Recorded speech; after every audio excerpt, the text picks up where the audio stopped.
Voltaire, vous l'ouvrez, et vous lisez ce qu'il y a dedans. C'est fou. Hein. Et le travail qu'a fait Michel Cuny, dont je vous parlais tout à l'heure, hein, sur son livre L'or au prix du sang, il était sidéré de ce qu'il découvrait. Il dit, mais c'est pas possible. C'est ça qu'on enseigne aux gosses, quoi. C'est ce type-là qu'on présente aux enfants. Et pour faire aimer Voltaire, on est obligé d'expurger le déjà expurgé, de sortir des trucs complètement sortis de leur contexte. Moi, vous savez, quand je me suis fait insulter par les gens de le site machin, Laïka, j'avais raconté que j'avais présenté l'affaire du nègre du Suriname à une classe. J'ai jamais été prof, j'ai été prof un mois. Hein, bon, je ne fais pas partie de l'éducation nationale. J'ai fait une vacation un jour pour rendre service dans une situation vraiment d'urgence. Et j'avais devant moi une classe, c'était la grève du CPE, il y avait la moitié des élèves. J'ai dit, bon, on va faire un truc, c'était au programme, on va lire un extrait de Voltaire. Bon. Et on sort, il y avait l'extrait du nègre du Suriname. Alors pour ceux qui n'ont pas ça en tête, le nègre du Suriname, c'est Candide qui rencontre un petit enfant nègre, qui lui raconte tous ses malheurs, comment sa mère l'a vendu en lui disant et tu verras mon fils, tu seras gentil avec ton maître, sois gentil avec lui, etc. C'est-à-dire que le nègre du Suriname, c'est un gosse qui a été réduit en esclavage parce que sa mère l'a vendu, mais sa mère, pas la mère de la voisine, sa maman l'a vendu. C'est-à-dire si c'est pas une justification, c'est une horreur ça. Je veux dire, Voltaire fait passer une dénonciation de l'esclavage, parce qu'évidemment, au passage, on dénonce l'esclavage, bien évidemment. Mais l'esclavage, c'est la faute à qui? C'est la faute des nègres, puisqu'ils vendent leurs enfants. Et le jour où j'ai eu cette prise de bec, en racontant. Alors, je reviens à ma classe, je leur ai fait lire le passage, les gosses, ils étaient indignés, ils disent, mais pourquoi on lui dit que Voltaire, il est bien? Ils étaient indignés. Et je leur ai laissé faire l'explication de texte aux enfants. Vraiment, je leur disais, qu'est-ce que vous en pensez? Qu'est-ce qu'il dit là? Qu'est-ce que tu comprends? Les gosses étaient indignés. Et quand j'ai eu cette prise de bec avec les laïcards, ils m'ont dit, bon enfin vous êtes la dernière à savoir que les parents vendaient leurs enfants pour les sauver, etc. Un fantasme pur et simple qui consiste à dire que c'est bien connu que les enfants vendent. D'où ils sortent ça? D'où ils sortent ça? Voltaire, ça l'intéressait simplement, et il l'a justifié à différentes reprises, de dire, les nègres, c'est des esclaves qu'on leur achète. C'est des esclaves qu'on leur achète. On les a pas réduits en esclavage, ils étaient déjà esclaves. Donc, il se rinçait la conscience avec ça, il a gagné des 1000 et des 100 avec le commerce triangulaire, et surtout, il déshumanise les Africains en disant que ce sont leurs mères qui les vendent. Et ils vendent pas, leurs mères ne les vendent pas pour les arracher à la misère, c'est en disant, tu verras, le grand seigneur blanc, il va t'apprendre. Ce sont des dégénérés, ils présentent vraiment les nègres comme des dégénérés. Et les tirades racistes de Voltaire concernant les Noirs sont illisibles, c'est insupportable. C'est insupportable. Le racisme de Voltaire est absolument insupportable. Donc, vous avez des gens, quand vous leur mettez sous le nez les saloperies de Voltaire, ils disent que c'est vous qui n'avez pas compris, que c'était de l'ironie, qu'il fallait prendre ça au second degré, et que, etc., etc. Mais effectivement, ça recule de plus en plus. Mais moi, quand j'étais à la fac, par exemple, je ne traitais pas de Voltaire, puisque je traitais des enlèvements d'enfants et tous ces trucs-là, mais j'ai eu à traiter de Voltaire une fois ou deux dans mes recherches. Je me suis fait envoyer un grand coup de crayon, clac, 2 fois, hein. 2 fois de suite. Non, c'est Voltaire qui a raison, je savais bien que c'était pas Voltaire qui avait raison. Mais la façon dont c'était présenté, j'ai compris qu'il fallait simplement pas le dire. Alors j'ai dit, bon, alors je la fais le temps de passer mon diplôme, puis je l'ouvrirai après, me voici. Mais si j'avais pas eu le diplôme...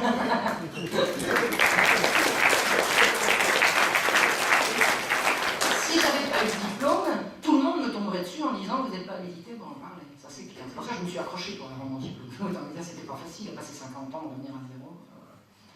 Voilà. Donc c'est vrai que Voltaire, il y a de plus en plus de gens qui comprennent ce que c'est, mais il y a un aspect. On ne touche pas à ce monsieur-là dans un certain milieu. C'est vu politiquement incorrect de toucher à Voltaire. Et je pense qu'il en a pris pour longtemps, Voltaire. Il y a de plus en plus de gens qui parlent. Oui, monsieur, oui. Je crois, oui, pendant la Révolution. D'ailleurs, Robespierre ne pouvait pas le sentir. Oui, pendant la Révolution, il a été panthéonisé. Et j'ai vu dans un ouvrage il n'y a pas longtemps que Louis XVI lui-même en avait peur, car lorsqu'il est décédé, comme vous l'avez dit, en 1778, Marie-Antoinette voulait le rencontrer. Et à la cour, officiellement. Parce qu'ils l'ont laissé revenir mourir, je crois, à faire. Oui, il est revenu mourir à Paris, oui. Et le roi lui a quand même interdit. Louis XVI lui a quand même interdit. Ouais. Mais c'est vrai qu'il faisait peur, qu'il avait une correspondance. Je pense qu'il a terrifié toute l'Europe. On le voit, hein, on le voit, la façon dont il a traité le président de Brosse pour pas payer le bois. Enfin, je veux dire, c'est fou cette histoire, on ne le croit pas. Et il se permettait ça parce que pour des raisons qui ne sont peut-être pas encore claires, il réussissait toujours à obtenir ce qu'il voulait. Alors, est-ce que c'est par l'argent qu'il avait? Il était immensément riche. Est-ce que c'est pour des raisons de mœurs, parce que souvent on tient les gens parce qu'on sait sur eux des choses qu'ils ne veulent pas avouer, je ne sais pas. Mais il terrorisait tout le monde. Il terrorisait son monde, vraiment. La seule personne qui n'est venue par le bout du nez, Il n'avait pas affaire à Louis XIV, en face de lui, je pense que... Ah bah Louis XIV, ça sera pas passé comme ça, c'est clair. Alors, Louis XV, vous ne pouvez pas le voir. Il y a des trucs rigolos, parce qu'il était tellement obséquieux, dès qu'il voyait une tête couronnée, il fallait qu'il rampe. Et Louis XV, bon, il avait ses défauts, mais c'était pas n'importe qui quand même. Hein. Moi, Louis XV, je jette pas le bébé avec l'eau du bain, j'avais beaucoup de choses à lui reprocher, mais pas tout. Et il avait fait dans le théâtre des petits cabinets, qui était le théâtre que la marquise de Pompadour organisait pour distraire le roi. Alors tout le monde jouait dans le théâtre des petits cabinets, les duchesses, les altesses, les comtes, les machins, les ducs. Tout le monde avait son rôle, et Voltaire qui était bien avec la Pompadour, parce que la Pompadour, c'était la créature des fameux banquiers avec qui il a fait toute sa carrière. Hein. Tout ça, c'est le même monde, hein. C'est le monde de l'argent. Hein. Les Lumières, c'est l'argent, il faut le savoir. Hein. C'est l'argent, c'est le monde de l'argent, c'est la bourgeoisie montante, c'est la banque. Hein. Donc il avait fait dans le théâtre des petits cabinets, comme il était bien avec la Pompadour, elle avait réussi à faire jouer une de ses pièces. Et dans la pièce, c'était un truc d'antiquité qui parlait de Trajan. Alors Trajan par-ci, Trajan par-là, il tressait des couronnes à ce magnifique empereur romain qui avait fait tant de belles choses et tout. Donc bon, une fois que la pièce est faite, il se trouve que comme le théâtre était assez petit, Voltaire a pu approcher le roi. Et alors il lui dit, Trajan est-il content? Le roi là, il s'est reculé, il n'a pas voulu. L'obséquiosité, vous imaginez, alors je vous fais une pièce majesté pour vous lécher les bottes, mais alors est-ce que vous pourriez me dire que, oh là là là là, le roi avait un mépris pour lui. Le roi était indigné qu'il ait osé s'approcher de lui. Et quand Frédéric lui a demandé de venir le rejoindre en Prusse, Voltaire a demandé l'autorisation au roi de partir. Vous dire que le roi il a dit, attendez, invite-moi à la maison, un de plus chez lui, qui s'en aille. Et il ne faut pas croire que c'est par déférence vis-à-vis de la royauté que Voltaire a demandé l'autorisation au roi, c'était pour qu'on lui confie une mission d'espionnage. Il y a des preuves, hein, je ne dis pas n'importe quoi, je vous assure que... Parce qu'il a fait des propositions ailleurs, et je pourrais vous dire ceci, je pourrais vous dire ça, il a fait de l'espionnage. Il a fait du renseignement. Et alors comme il était nul... Il avait un tas de tuyaux qui étaient crevés, il a servi à rien, mais il se poussait du col, il voulait être important. Il aurait voulu être le roi de l'Europe, l'empereur de l'Europe. Là, ça aurait été pour la continuité par Voltaire. Ah oui, alors il y avait plusieurs questions. Oui? Vous êtes en train de nous dire en fait que Voltaire, c'est un peu le BHL du 18e. Pas un peu. Une autre question. Une question peut-être un peu moins claire, parce que vous parlez des réseaux, aussi du rayonnement qu'avait Voltaire. J'ai une question. Bon, qu'est-ce qu'on sait des liens qu'avait Voltaire avec la franc-maçonnerie et avec les fondements idéologiques de la maçonnerie? Alors, c'est une question qui n'est pas très facile pour moi. Ce que je sais, c'est que Voltaire n'était pas franc-maçon, parce qu'il est devenu un mois avant sa mort. Bon, donc ça a été une... Mais il était porteur de toute l'idéologie des francs-maçons. Je parle d'anticléricalisme, je sais que Frédéric était franc-maçon. Frédéric était franc-maçon. Et Voltaire était... Frédéric et Voltaire ne pouvaient pas se passer l'un de l'autre. Même quand ils se sont haïs, ils ne pouvaient pas se passer l'un de l'autre. Comme s'ils avaient eu... Vous avez un ancien jésuite qui s'appelait Barruel, qui a écrit au sortir de la Révolution française un énorme bouquin où il énonce les Illuminati, les francs-maçons, etc. J'ai un peu de mal à lire ce livre parce que c'est tellement... J'aime bien les livres d'histoire, c'est vraiment un truc idéologique, c'est une charge, dans lequel il dit qu'il y avait un complot pour abattre le trône Hérotel. Bon, le fait est que le trône Hérotel ont été abattus. Hein. Et lui, il voit ça, Barruel, il voit ça par le biais de la franc-maçonnerie. Et il voit que Frédéric et Voltaire étaient du complot. Je ne peux pas dire sérieusement que c'est vrai ou c'est pas vrai, je pense qu'il faut pas rejeter cette hypothèse. Je pense qu'il y avait vraiment, parmi tous les correspondants de Voltaire, des gens qui voulaient... Mais vous savez, c'était quoi renverser le trône et l'autel? C'était instaurer le libéralisme économique, tout simplement. C'est quoi le libéralisme économique? Vous avez le trône, c'est le roi qui défend la règle qui va s'appliquer à tout le monde, qui va faire que ceci est interdit et ceci est permis. Et tout le monde doit obéir au roi. Le roi est le garant de la vie en société. Bon. Une fois qu'on renverse le roi, on va remplacer par quoi? Par la loi du marché. C'est ça qui s'est passé. C'est l'argent qui va remplacer. On a remplacé Dieu par l'argent. Mais c'est clair, mais c'est comme ça que ça s'est passé. L'Église, elle servait à quoi? Elle servait à dire le bien et le mal. Tout ça, c'est le bien et le mal. Qu'est-ce que vous nous racontez? Tata, le rentable ou le pas rentable?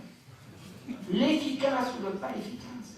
Ce qui motivait ma question, en fait, c'est comment dire, quand on écoute ce que vous dites des textes de Voltaire, on a l'impression que soit il est super cynique, soit il est limite sénile, et que c'est quelqu'un qui est poussé, peut-être par ses correspondances, à jouer un rôle d'illuminé, abruti au milieu de la scène politique européenne. Quand il commence ses saloperies à l'âge de 28 ans, il n'est pas sénile. Hein.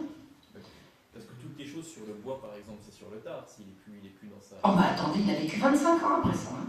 Ouais, d'accord. Non, alors, ce qu'il faut savoir, c'est que Voltaire, il était mourant, tout le temps. Depuis sa naissance, il était mourant. Alors, il avait des tas de raisons d'être mourant. D'abord parce qu'il était souffreteux, hein. Il avait vraiment une mauvaise santé. Vous avez des trucs sur Voltaire qui sont absolument désopilants. Il souffrait de coliques. Et alors, les histoires de Voltaire, les histoires de coliques, vous ne pouvez pas savoir, c'est un drôle par moment. Donc, il était tout le temps mourant parce qu'il avait les coliques tout le temps, donc ça ne va pas vous faciliter la vie d'un homme. Et surtout parce qu'il prêtait, il vivait de rentes viagères. Je vous ai expliqué comment il disait, il avait de l'argent, il le donnait à des gens qui en échange lui donnaient des rentes viagères. Et alors, quand il n'avait pas souvent. Alors les gens disaient, bon bah ça va, dans 6 mois, il est fini. Et ils acceptaient de lui verser des rentes à des taux très très très élevés. Il était cacochine depuis l'âge de 40 ans jusqu'à la mort, et il s'est fait des fortunes avec ça. Et quand on lit dans ses lettres, moi je vous ai lu à peine des extraits, vous savez lire les lettres de Voltaire, il y en a pour des semaines à lire tout ça, quoi. Tout le temps il dit, oh mais vous allez me trouver à l'agonie, je suis mourant et tout. Il a été mourant jusqu'à la fin. Incidemment, il a eu une mort quand même particulièrement pas drôle. Parce que ce monsieur qui a réussi à faire des ennemis partout, est mort tout seul dans une cabane de jardin, alors que tout Paris venait lui rendre hommage, il avait été porté en triomphe et tout. Il est mort tout seul en s'imbibant les lèvres de son urine, il n'y avait personne pour lui donner un verre d'eau. Et sa chère nièce, apparemment, il lui a gardé un chien de sa chienne de je sais pas quoi, mais elle était dans le... Il y avait la maison, il y avait le jardin, il était dans la cabane du jardin, il est mort seul. Alors qu'il venait d'être porté en triomphe. En triomphe. Mais il était porté en triomphe parce que Calas, parce que machin, parce que alors Calas faudra revenir un jour. Et moi je suis là-dessus. Je ne peux pas vous en parler aujourd'hui parce que je suis vraiment sur le truc. Il y a vraiment des pendules à remettre à l'heure concernant cette affaire-là, quoi.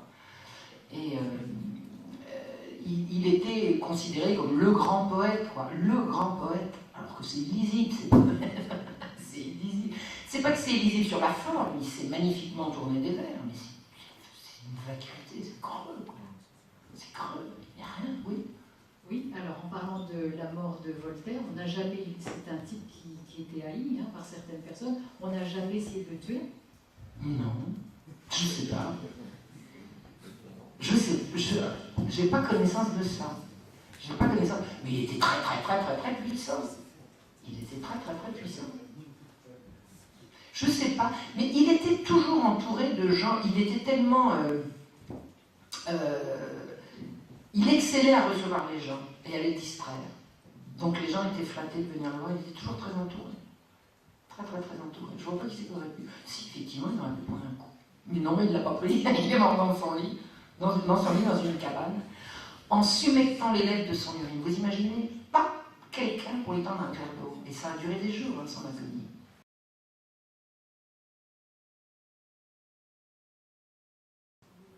Vous savez, il faut demander à des universitaires comment on parle de Voltaire. Parce que moi, je ne suis pas universitaire, j'ai passé mes diplômes, mais je ne fréquente pas l'université. Donc, je ne sais pas comment c'est présenté. Je sais que moi, quand je lis son dictionnaire, je trouve des énormités, je trouve des trucs vraiment scandaleux, quoi. Par exemple, il y a un des trucs... non, mais c'est pas dans le dictionnaire philosophique, c'est dans le truc qu'il a fait sur... le texte qu'il a fait sur Beccaria. Il veut qu'on supprime la torture qu'on fait subir aux gens avant qu'on sache s'ils sont coupables, alors que la torture était appliquée à partir du moment où on était sûr que la personne était coupable, parce qu'on ne pouvait l'exécuter que si on avait des preuves suffisantes et que l'aveu pouvait le faire. La torture, c'était barbare, je suis bien d'accord, mais il demande l'abolition d'une torture qui n'avait pas cours. Il se fout du monde. Alors je me demande s'il n'en a pas parlé dans son dictionnaire philosophique, je ne sais pas. Ce que je sais, c'est que les combats qu'on lui a vu mener sont totalement tronqués, quoi. Vous avez vu ce que c'est que la défense de la tolérance, la liberté de penser de Voltaire. Dictionnaire philosophique, je ne sais pas comment c'est pris. Moi, chaque fois que je lis un article, j'ai les cheveux qui se dressent. Vous savez la défense qu'il a prise du chevalier de la Barre? C'est fou, ça.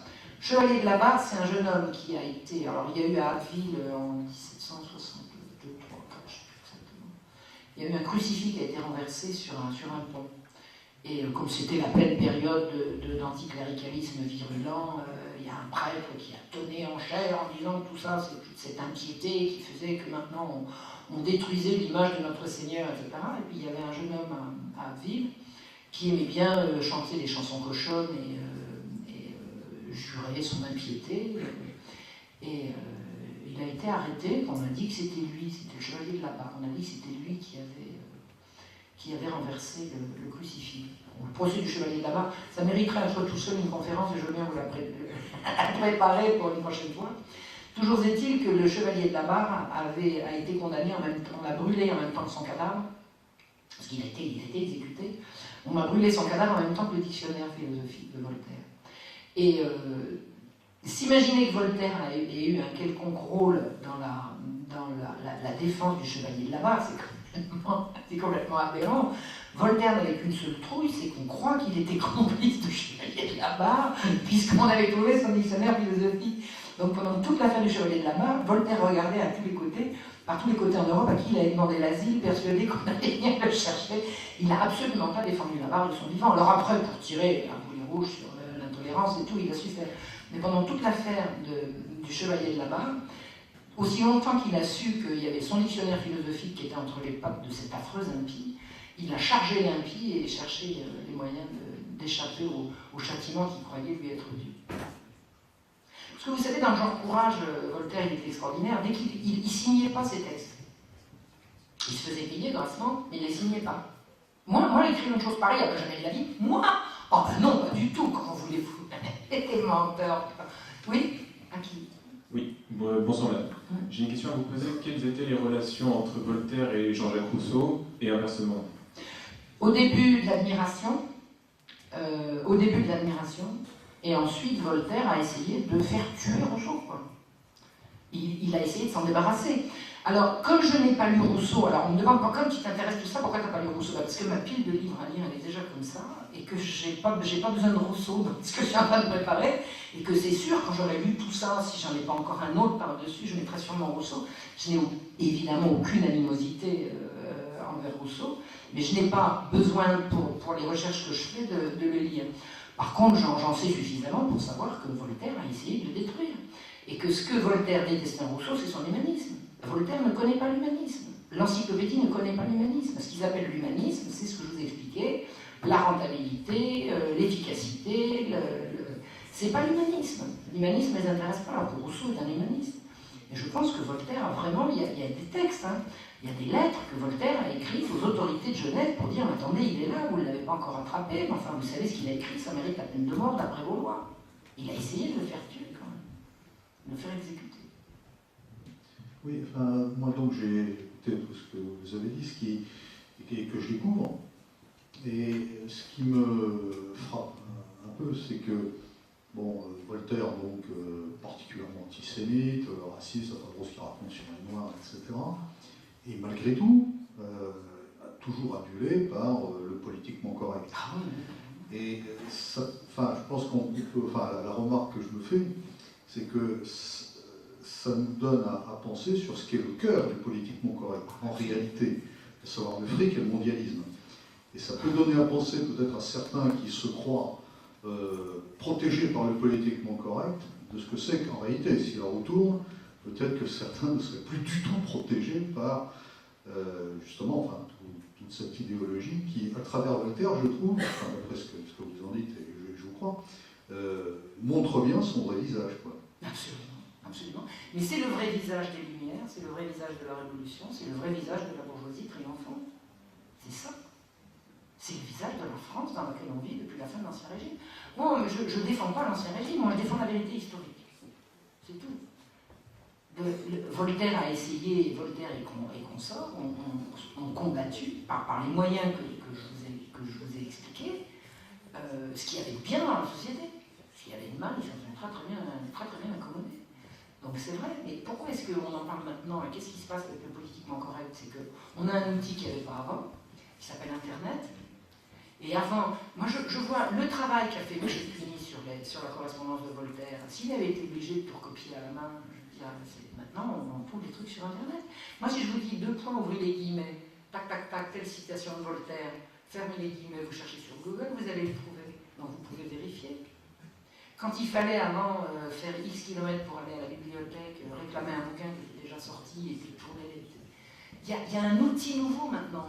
Tous les mensonges qu'on nous vend depuis 2 siècles maintenant sont en train d'apparaître au grand jour et circuler. Moi je vois le succès que j'ai fait avec la conférence que j'ai donnée sur l'anti-humanisme des Lumières, je ne m'attendais pas du tout à ça.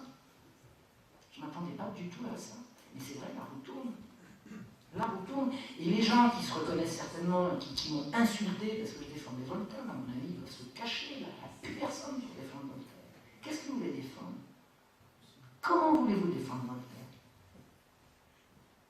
Et c'est partout la référence. Regardez un gars comme Robert Ménard. Moi j'aime bien Robert Ménard, il appelle son truc Boulevard Voltaire. Bon, alors Thierry Messant, il a déjà fait le réseau Voltaire, mais Thierry Messant, il a des excuses, c'était il y a plus de 20 ans. Robert Ménard, pourquoi il fait ça maintenant? Vous savez, j'étais un jour dans un camp de réfugiés palestiniens, à Jénine, pour tout vous dire. Mario Sigo, ah, c'est toi la française, la France Voltaire. Alors, j'ai dit non. Et à l'époque, j'avais pas encore repris mes études d'histoire, mais je savais déjà à quoi m'en tenir. Vous savez, moi j'ai commencé à pas aimer Voltaire, j'étais déjà toute gamine, je devais avoir 14 ans. À ce moment-là, j'étais militante à la jeunesse étudiante chrétienne, enfin j'étais la bonne catho, on m'avait dit à l'école, au lycée, que Voltaire avait écrit qu'il fallait de la religion au peuple, parce que le peuple c'était des imbéciles. Bon. Alors je trouvais ça insultant pour la religion et pour le peuple. Donc déjà je n'aimais pas. Mais j'étais toute prête à remettre mon jugement en question, et là je peux plus. Je peux plus là.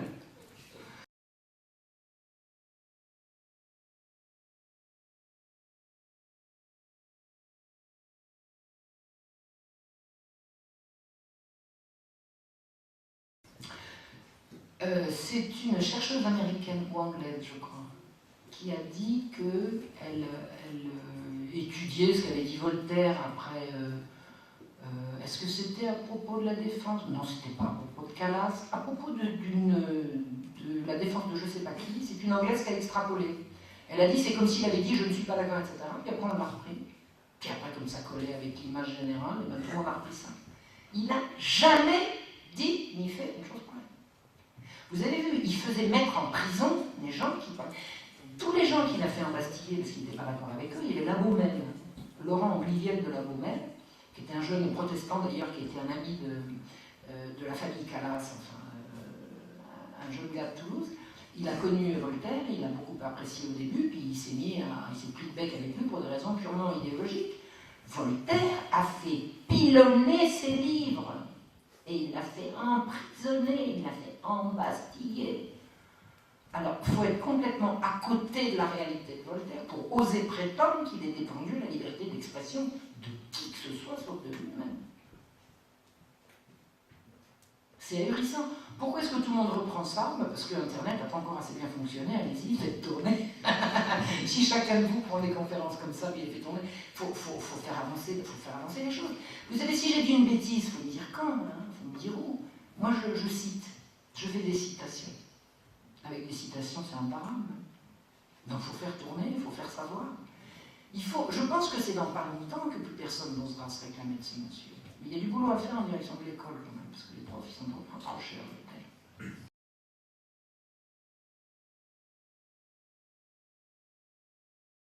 Oui, non, mais ça fait un moment que ça commence. Mais alors, il y a un souci également, je vais vous expliquer. Il y a une histoire de droite-gauche en France. Parce que des gens qui ont attaqué Voltaire, il y en a toujours eu. Toujours eu. Mais c'était des gens qui étaient connotés catho-réac. Ben, c'est ce que me disait l'autre crétine, là. Votre dévotion au catholicisme, attendez, voici l'Église. Si on attribue à l'Église catholique un crime qu'elle n'a pas commis, c'est pas parce que je suis catholique que je défends le truc. D'ailleurs, je ne me revendiquais pas comme catholique avant d'avoir fait tout ça. Moi, c'est une... j'ai remis les pendules à l'heure il n'y a pas si longtemps que ça par rapport au catholicisme. Moi, j'ai tellement grandi à la communale, j'ai tellement reçu d'éducation laïque et tout, que même élevé dans la religion catholique, à un moment donné, j'ai tout envoyé, pété, en disant que tout ça c'était des horreurs et tout. Et puis en reprenant de l'histoire, j'ai dit non, enfin ça c'est pas vrai, ça c'est pas vrai, ça c'est pas vrai. Mais finalement, j'ai rejeté quoi? Donc vous voyez, c'est toutes les horreurs, tous les crimes de l'Église catholique, de plus en plus, je me rends compte que si c'est pas des crimes imaginaires, c'est des crimes qui étaient commis par les ennemis de l'Église. Donc je peux pas m'empêcher d'essayer de remettre les pendules à l'heure. Or, je m'entends dire votre dévotion au catholicisme et à l'Ancien Régime. Non, à la vérité, tout simplement. Or, tous les opposants à Voltaire ont cette image de catho-réac. D'ailleurs, catho-réac, c'est pratiquement un pléonasme. Ben oui, mais attendez, la roue tourne. Non, mais la roue tourne. Ça va devenir de moins en moins vrai, ça. Il va de plus en plus, on va comprendre qui est réac dans l'histoire. Donc, être anti-Voltaire, c'est être catho-réac, donc de droite, et puis tous les gens de gauche, ben, ils défendent Voltaire parce que gna. Mais je pense qu'on est dans un mouvement d'idées, depuis les années Internet, et de plus en plus, il y a une accélération de remise à jour de ces trucs-là. Il va falloir arrêter. C'est pas parce qu'on est catho qu'on est réac, c'est pas parce qu'on est à gauche qu'on défend les travailleurs, parce que être à gauche et défendre Voltaire, alors là, moi, ça me sidère. Enfin, être à gauche, bon, dire qu'on défend les travailleurs et défendre Voltaire, il y a un truc en trop. Moi, je pense qu'à force d'en parler, ça va avancer, mais pour répondre à votre question, je crois que moi, j'ai découvert Voltaire comme historienne. Pourquoi? Parce que je regarde un événement historique et je regarde ce que Voltaire en dit, donc je vois qu'il ment. Un professeur de lettres, qui n'a pas fait d'histoire, voit un texte de Voltaire, voit qu'il défend la tolérance et dit c'est beau. Donc il n'a forcément pas la même vision que moi, parce que moi je sais de quoi il parle. Vous voyez ce que je veux dire? Si on ne fait connaître Voltaire que par les professeurs de lettres, on ne s'en sortira pas. Voltaire défend la tolérance. Il n'arrête pas de le dire. Donc on ne peut que l'applaudir. Mais si on ne sait pas que c'est la tolérance, les armes à la main, et qu'on va dépecer la Pologne et qu'on va faire 40 000 morts chez les Turcs, mais c'est pas marqué dans ton livre, ça.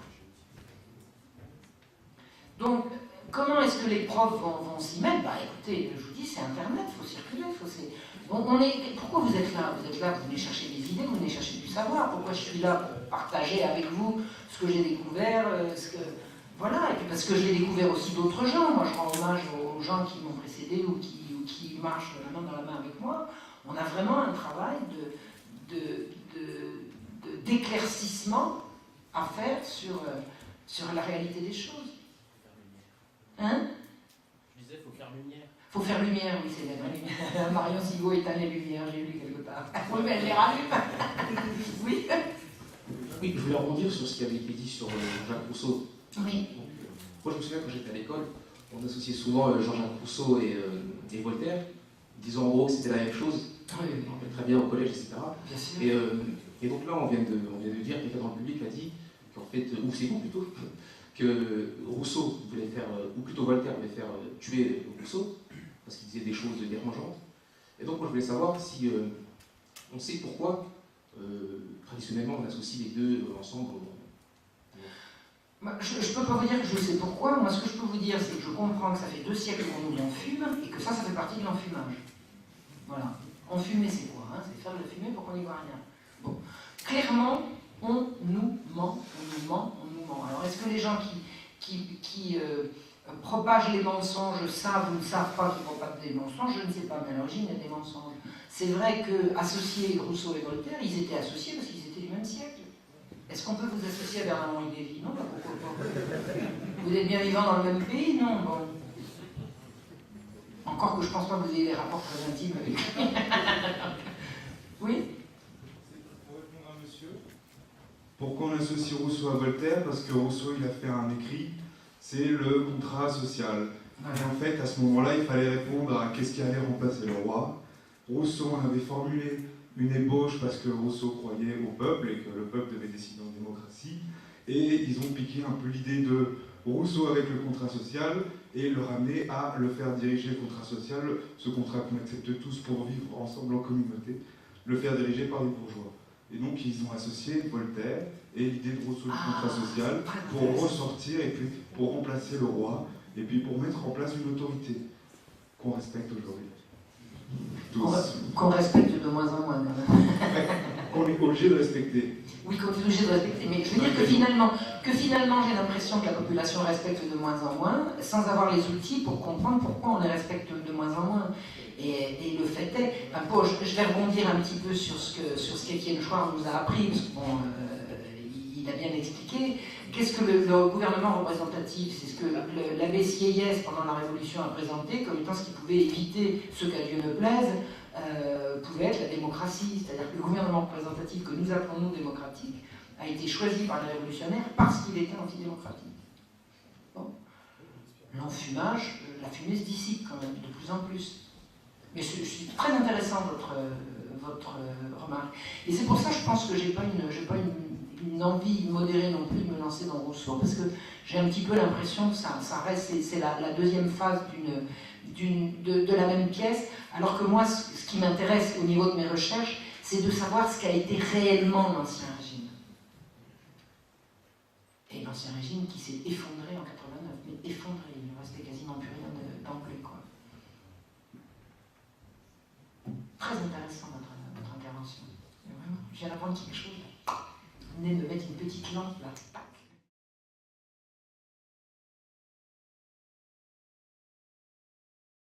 Bon, les jésuites ont fondé au Paraguay des colonies qui ont permis, alors ils ont christianisé les Guaranis, un peuple qui était extrêmement civilisé, qui n'avait pas besoin qu'on les civilise, mais disons qu'ils les ont christianisés, ce qui les a mis hors de portée des esclavagistes.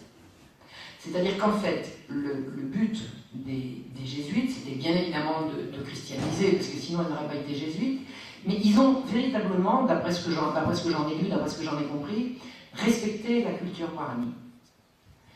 Et l'expérience jésuite était haïe par tous les gens qui voulaient absolument dominer entièrement le continent américain. C'est-à-dire que venir à bout des jésuites, c'était retirer cette épine dans le pied du colonialisme triomphant. Et Voltaire a diffamé les jésuites. Alors il a dit à un moment donné, non, que c'était pas mal ce qu'ils avaient fait avec les Guaranis, mais dans Candide, il raconte qu'ils les volent, qu'ils les exploitent, que c'est pas vrai, ils n'ont pas volé, exploité les Guaranis, ils les ont aimés, christianisés, bon ou mal, je sais pas, mais en tout cas, et défendu les armes à la main. Les jésuites ont vraiment défendu les Guaranis. Et toute la classe de philosophie, là, ils ne pouvaient pas parler jésuites, qu'est-ce que c'était que ces emmerdeurs, quoi. Alors non seulement les jésuites, ils donnaient l'éducation gratuite au peuple, déjà, mais si en plus de ça, ils empêchaient d'aller faire du trafic d'esclaves tous azimuts, donc ça ne va pas, il fallait s'en débarrasser. Et ils s'en sont débarrassés. Il paraît que le pape qui a accepté la suppression des jésuites en est mort de chagrin. Alors on disait de chagrin à l'époque, c'est probablement d'angoisse, quoi, de culpabilité. Et c'est les Lumières qui ont voulu la fin des jésuites, clairement. Alors ils sont revenus après, mais à une période où c'était terminé. La France catholique, elle meurt en 89. Ça ne veut pas dire qu'il n'y a plus de catholiques en France. Hein. Mais c'est plus la France qui est catholique.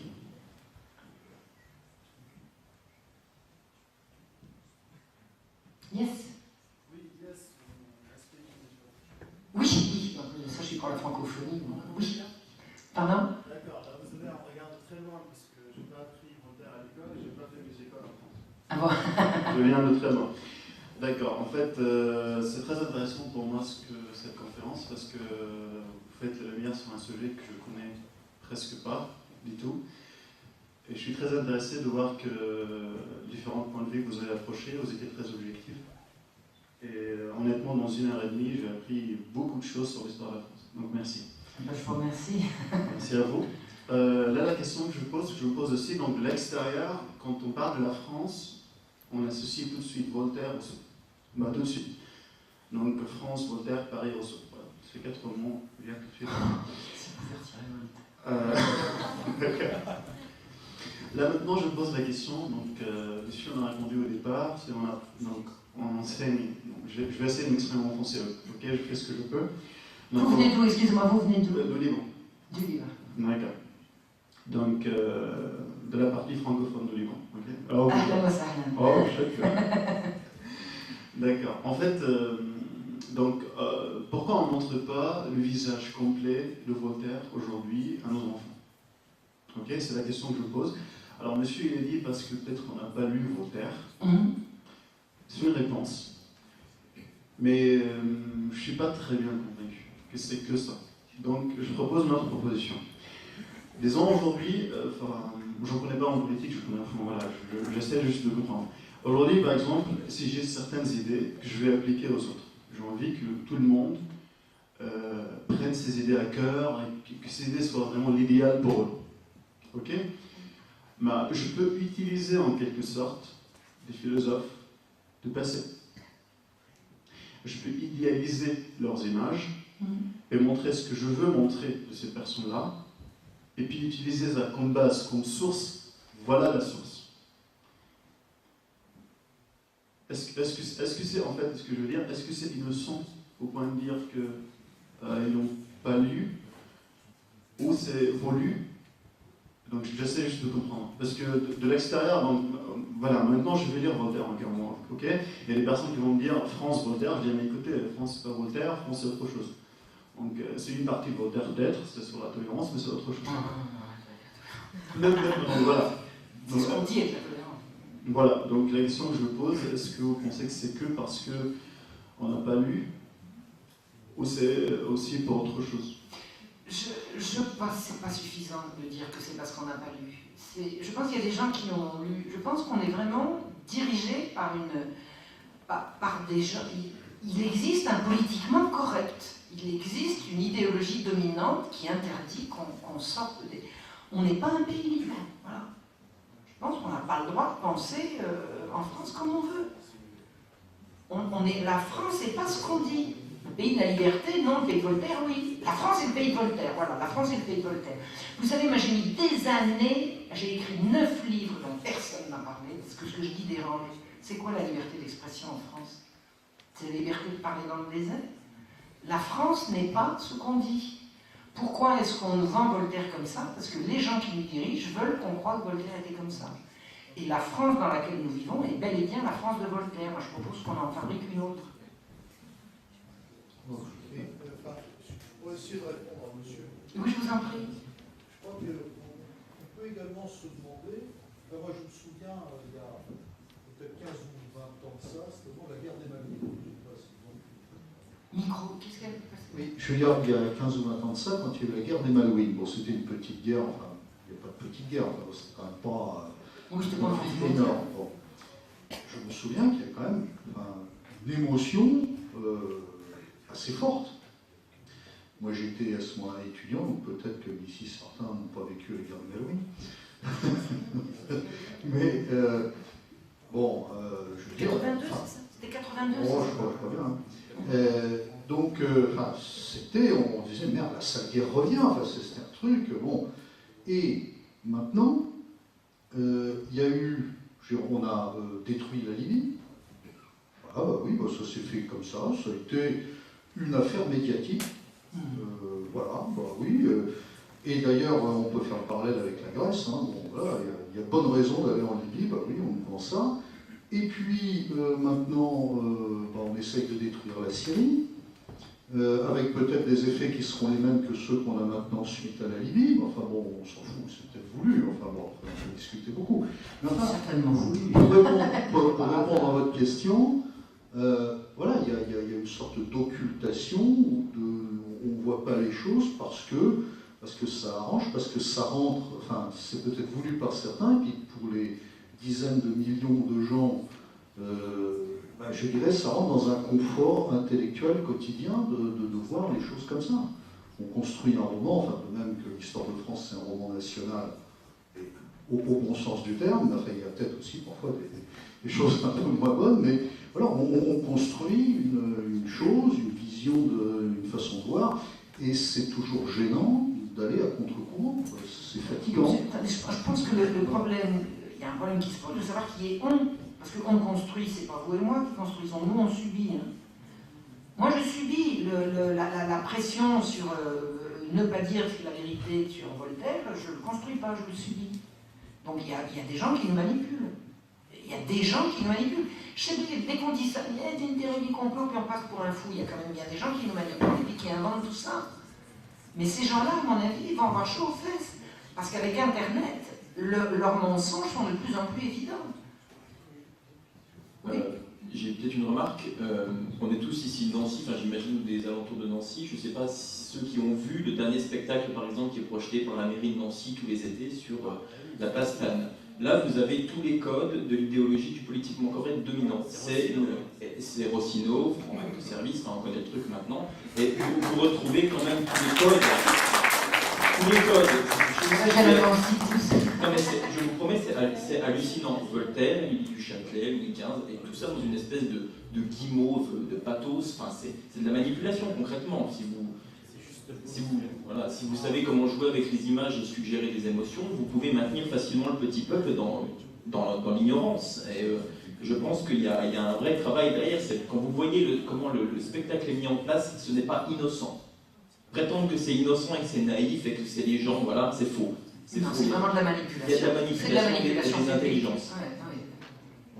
Je sais pas, vous savez, je suis en train de dire, j'ai un truc, je suis en public, donc je ne veux pas dire une énormité, mais moi j'aimerais que quelqu'un pose la question à M. Mélenchon, pourquoi il dit qu'il est de gauche et il défend les Lumières, par exemple. C'est à lui qu'il faudrait poser la question. Moi je ne le prendrai pas, je n'aurai pas l'occasion de... Plus de ça, j'ai pas envie de prendre une... Mais, à mon avis, c'est à ces gens-là qu'il faut poser la question. Il faudrait poser la question à M. Valls, par exemple. C'est quoi pour lui les Lumières? C'est à ces gens-là qu'il faut poser la question. Maintenant, ce que nous pouvons faire, nous, ça serait éventuellement, pour faire avancer les choses, d'abord faire circuler le genre de choses qui est en train de se dérouler ici, qui est vraiment sympa, quoi. Il faut le faire circuler. Il faudrait peut-être inventer des nouveaux slogans. Reprendre un truc, je vais mettre les trucs qu'il faudrait ressortir là. Ce n'est pas assez de faire une guerre heureuse contre les barbares pour la terminer par une pételle, ce n'est pas assez de l'humilier, il faudrait les détruire, Voltaire. Puis vous faites des pancartes quand ils font leur truc là. Et puis, alors, faut jamais, si on fait des trucs comme ça, il faut trouver la source, hein. Il faut pouvoir dire que c'est la lettre. Vous vous rendez compte? Il faut faire circuler des trucs comme ça. Citation de Voltaire. Il y a des sites internet qui font un excellent travail là-dessus. Moi, je me suis rendu compte, quand je me suis lancée là-dedans, que j'étais vraiment pas toute seule, et de loin. Et de loin. Il n'y a pas que ce Michel Cuny dont je vous ai parlé tout à l'heure, il y a des sites qui font un travail magnifique. Magnifique. Mais ce sont des sites qui sont extrêmement connotés droite et catho. Bon, bah, écoutez, je suis désolé, c'est ce qu'ils disaient vrai. Hein. C'est comme ça que ça se passe. Il faudrait que vraiment la population se réapproprie ça, indépendamment. Je veux dire indépendamment des querelles d'appartenance. De toute façon, gauche-droite, je pense qu'il y en a plus pour longtemps que les gens comprennent que ça n'a pas de sens. Hein.